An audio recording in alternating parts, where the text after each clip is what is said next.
Soy Juan Fernández Caparrós, ingeniero de caminos, autor de Gestimo, software de análisis de viabilidad económica de promociones inmobiliarias y de los cuadernos del promotor inmobiliario. En este podcast nos proponemos revisar todos los temas y conceptos que tiene que tener en cuenta un promotor inmobiliario a la hora de desarrollar una promoción. Comenzamos. Nosotros lo que tenemos que hacer es procurar que cuando hagamos nuestro contrato no haya cláusulas abusivas. Debemos tener un modelo de contrato que particularicemos para ciertos casos, pero que sea siempre el mismo y que lo vayamos refinando con el tiempo. A lo mejor el primer contrato de venta se nos ha pasado una cosa. Bueno, pues cuando nos demos cuenta lo modificamos y en la segunda pues ya no nos va a ocurrir. Iremos obteniendo un contrato sólido y eso pasará para todos los contratos. O sea, si al comprar un solar veo que me ha faltado algo, que ha habido una parte en la que tuvimos una discusión, o yo qué sé, pues cuando compre el segundo solar cerraré esa trampilla. Así que no se trata de empezar desde cero desde el primer momento, sino ir refinando pues, nuestros contratos.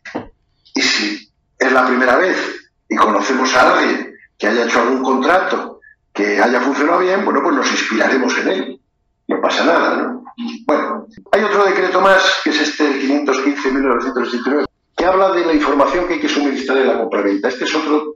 Un primer objetivo de la ley es que no abusemos del comprador, cláusulas abusivas, y otra, que el comprador sepa lo que está comprando. Entonces, ese decreto nos dice lo que tenemos que suministrar en la compraventa. Entonces, y que son exigibles, o sea, que no es que se trate de que a mí me apetezca o no, es que tengo que decirse.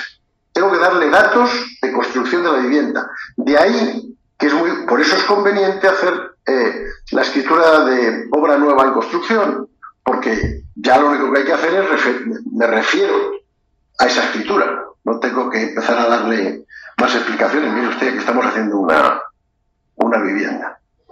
¿Dónde está la vivienda y su piso? ¿Dónde está el tercero derecho?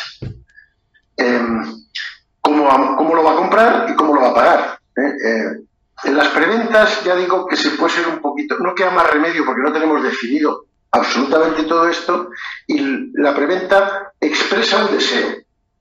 El comprador desea comprar una vivienda en función de la información que podamos tener, que algo tendremos porque tendremos el proyecto básico, y asumiendo que esto podrá ser modificado en la obtención de la licencia y en la división horizontal, y que en ese momento será cuando el comprador diga si sí o si no. Y si es que sí, pues ya haremos el contrato de arras, y si es que no, se devolverá su dinero sin más explicaciones. En fin, pero ya cuando hagamos un contrato de verdad, que es el de arras, pues tenemos que decir cómo lo va a pagar, cuánto cuesta, y por eso, en ese momento, que a lo mejor es al mes siguiente de haber empezado la obra, fijamos el plazo y fijamos el pago, y ahí no la estamos jugando ya de verdad. Esta vivienda se va a vender en 250.000 euros. ¡Ay, que vino la inflación, la guerra de Ucrania, Dios mío, la luz, el agua! Pues te fastidio, porque tú has dicho que se lo vas a vender en 250.000. Y se acabó. También tenemos que darle planos.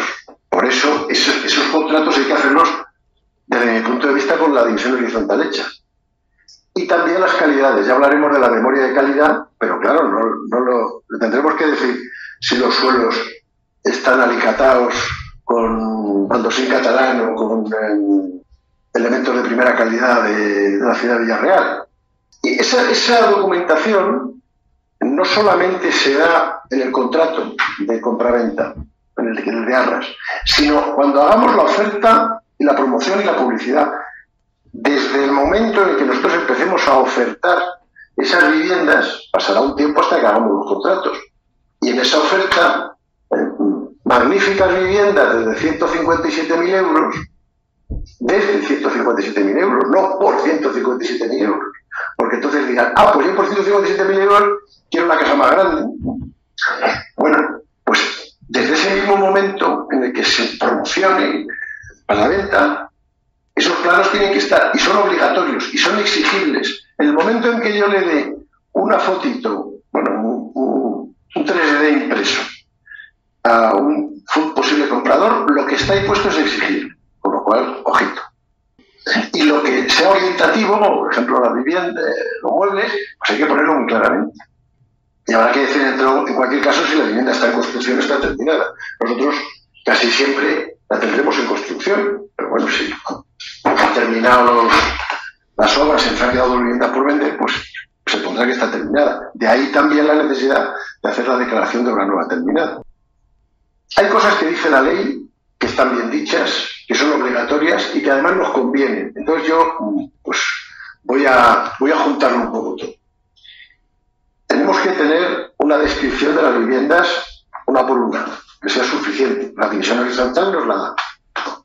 Por eso yo parto de la base que es muy cómodo hacer la venta de arras, o sea, el contrato de arras con la división horizontal. Primero, porque está en la ficha, en la nota simple del registro. El comprador comprueba que yo estoy haciendo lo que tengo que hacer, una declaración de obra nueva en construcción y una división horizontal. Y cuando hablemos del tercero derecha, no lo digo yo, lo dice el registro de la propiedad. El registro de la propiedad dice lo que le he dicho yo, pero ya no soy yo, es el registro de la propiedad y está impuesto. Entonces, hombre, nos da un marchamo de seriedad, que es lo que tenemos que tener. O sea, nosotros tenemos que ser serios. No tenemos que aparentar ser serios, tenemos que ser. El precio cerrado es el momento de jugársela, que tengamos la documentación que nos exigen las leyes autonómicas, que casi todas son diferentes, no son iguales, pero alguna cosilla puede variar. También hay que decir si tenemos una hipoteca o no. Eso además es un argumento de ventas potentísimo. Hipoteca concedida por la Caixa.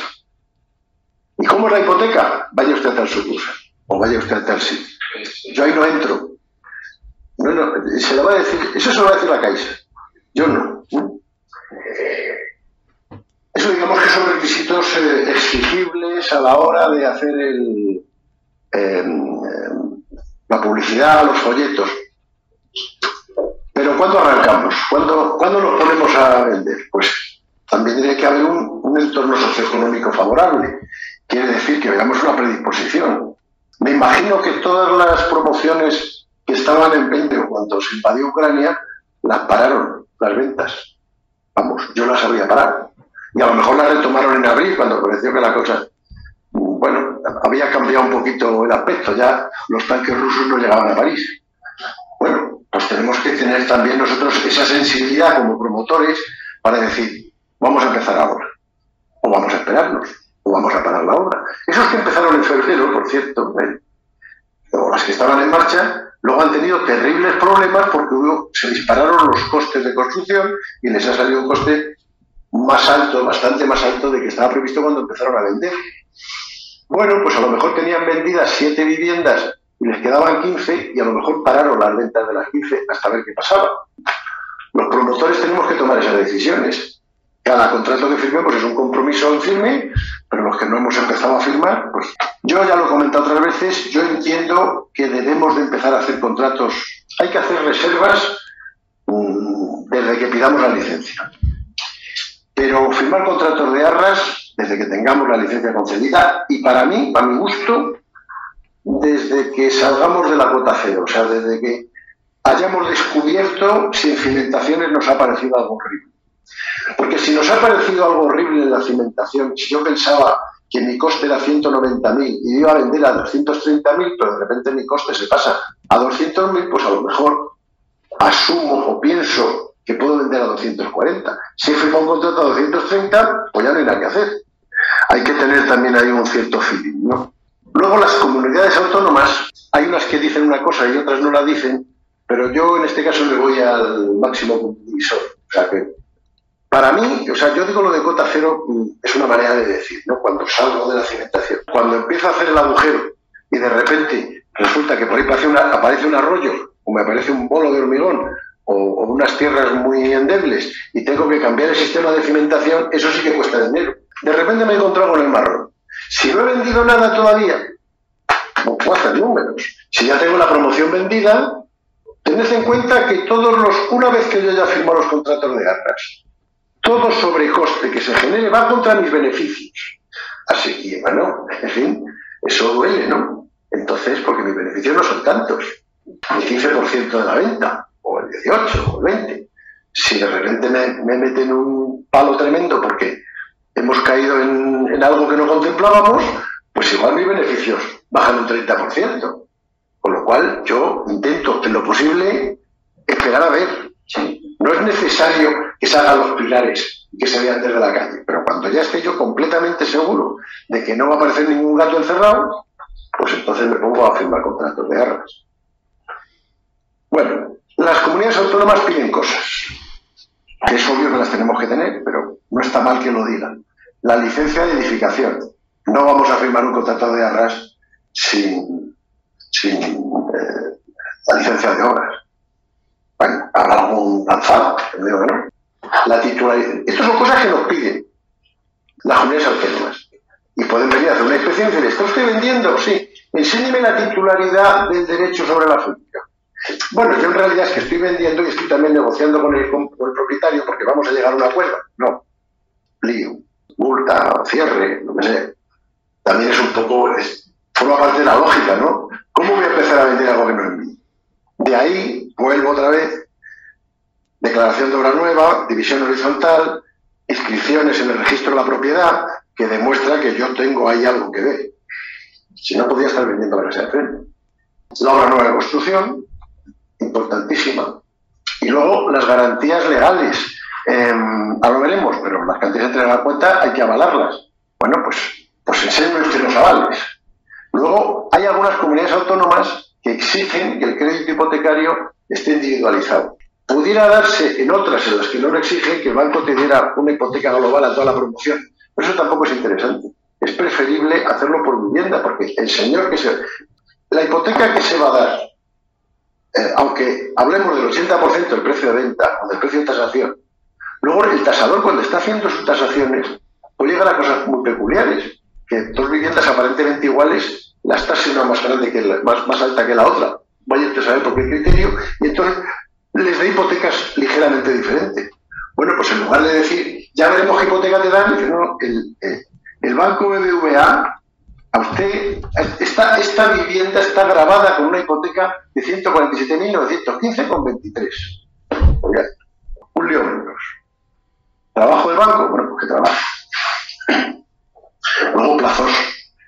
Hay algunos que hablan de plazos de la obra y de entrega. En realidad lo importante es el plazo de entrega. Y el plazo de entrega no es el de finalización de la obra. Cuando yo termino la obra, aún puede haber un poquito de tiempo en el que...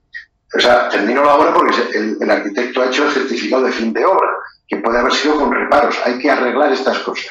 Se hará un segundo certificado donde esté ya sin reparos. Y entonces yo, como propiedad, recibiré esa obra. Hasta en esos momentos, la obra es del constructor, con las implicaciones legales que tiene todo eso. Pero una vez que yo tenga eso, hay una serie de cosas que tengo que hacer, entre otras cosas, pedir la licencia de primera ocupación, los boletines de luz y agua y todas estas cosas. Eso tarda un poco y el ayuntamiento tarda lo que tarde poco, pero tarda. Entonces, 2 o 3 meses entre la terminación de la obra y la entrega, pues es bastante razonable. Si a mí la comunidad autónoma, que yo creo que debe haber 1 o 2, que me exigen que ponga también la finalización de la obra, pues bueno, yo la pondré, pero lo que importa es cuándo puedo citar yo cuándo tengo una vivienda, que es cuando salga el papelito del ayuntamiento diciendo que eso ahí se puede vivir, y cuándo puedo citarlos en el notario. Eso es algo que yo me tengo que comprometer. ¿Cómo se va a vender? Una parte ahora, pagos aplazados, no sé qué, si son letras, si son transferencias, como sea.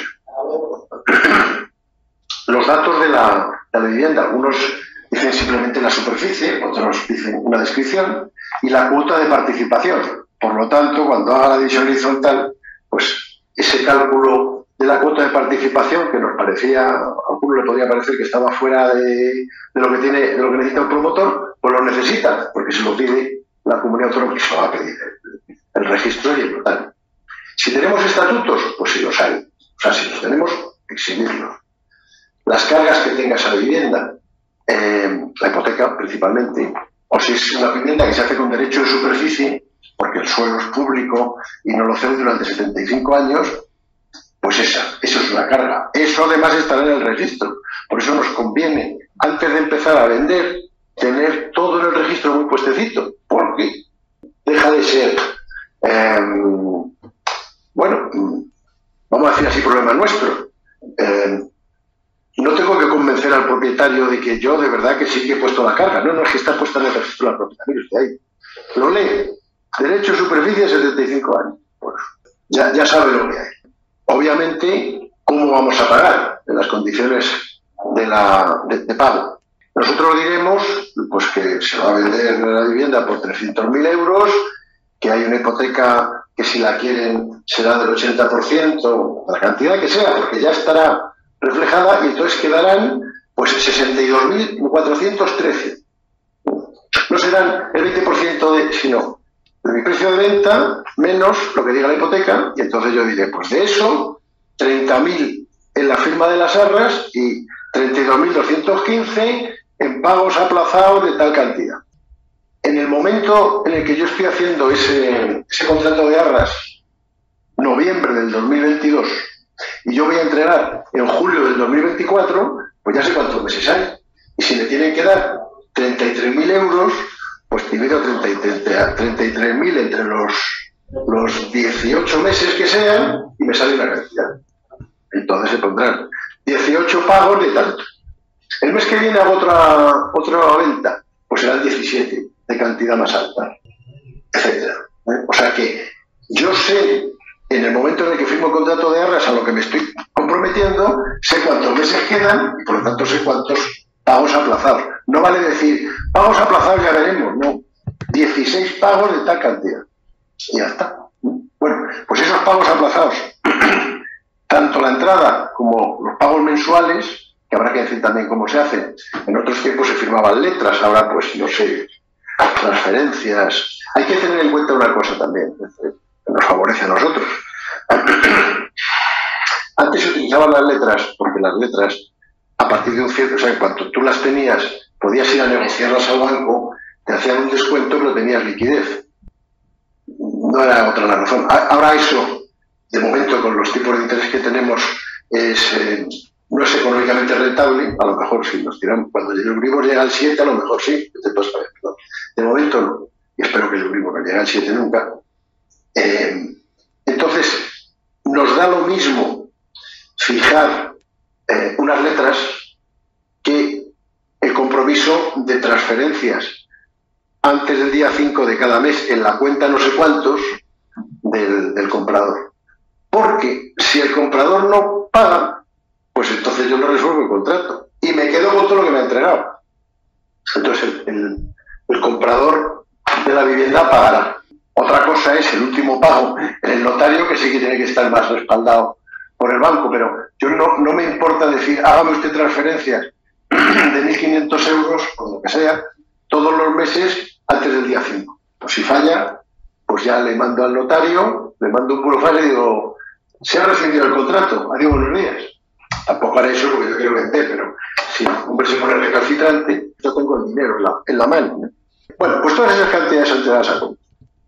Por el lado del comprador, pues las está entregando a un tipo que tiene cara de peligroso. Entonces, ¿qué tengo yo que tener? Pues un aval para asegurar que ese pago que me está dando va a ser para hacer la vivienda. Y no solo eso, no, eso es lo que piensa la gente, pero no es exactamente así.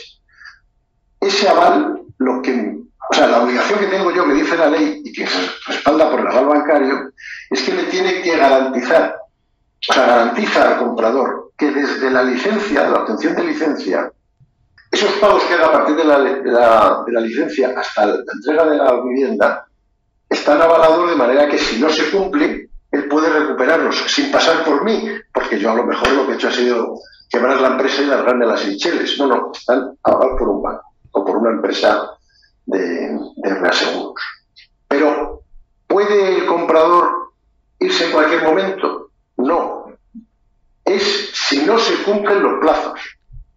O sea que si cuando quedan 6 meses o 3 meses o el día antes de ir al notario, dice el comprador, pues el caso es que cambie de opinión. La verdad es que esta casa ya no me gusta, te fastidies. Pero si yo he dicho que tengo que entregar el 15 de junio de 2023 y llega el día 16 y no he entregado, sí que puede pedir la ejecución de la base. También tenemos otra obligación, la abrimos al principio, que es que esas cantidades no sirven para cualquier cosa, sirven para pagar la construcción.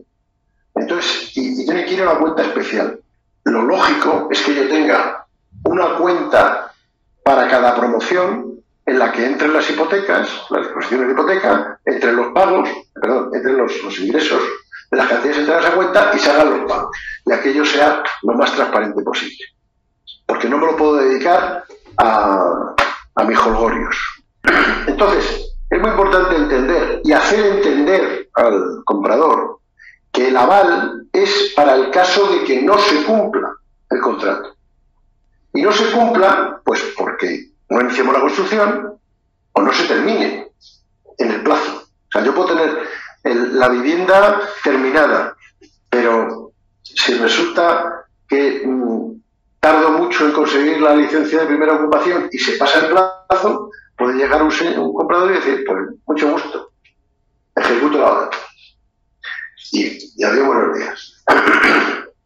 Eso si ocurra, si vemos que va a ocurrir, pues hombre, se habla con los compradores, mira que tengamos este problema y tal, incluso si fuera necesario, te lo llevan de manifestación a la puerta del ayuntamiento para que reciba su casa, porque el que compra una casa probablemente es que la quiere. Pero es para eso, no para que me he arrepentido, uy, no me gusta cómo ha quedado, uy, qué feo, pues yo pensaba que iba a tener más luz, no, eso no vale, ¿no? Y bueno, y eso hay que contarlo, eso es una cosa que el API la tiene que recalcar mucho, ¿no? Mire usted, estas cantidades que usted entrega a cuenta están avaladas porque la dice la ley, aquí está el aval, mire usted, pero esta aval es solamente si no cumplimos los plazos, no por cualquier otra cosa. Y eso también nos implica una segunda parte a la hora de fijar plazos, que tenemos que ir amplios. No solamente que nosotros pensemos que la obra va a ser de 12 meses, bueno, pues va a ser de 12 meses. No, es que pueden pasar cosas, puede ser de 14, el ayuntamiento, como hemos pensado que son 2 meses, puede ser 4, entonces tenemos que ir amplios. Yo en mi interior pienso que puedo entregar las viviendas en febrero, pues voy a poner mayo. Y si luego resulta que ya las tengo, pues todos felices. Oye, que ya está la vivienda. ¡Oh, qué suerte! Venga, cuando queráis.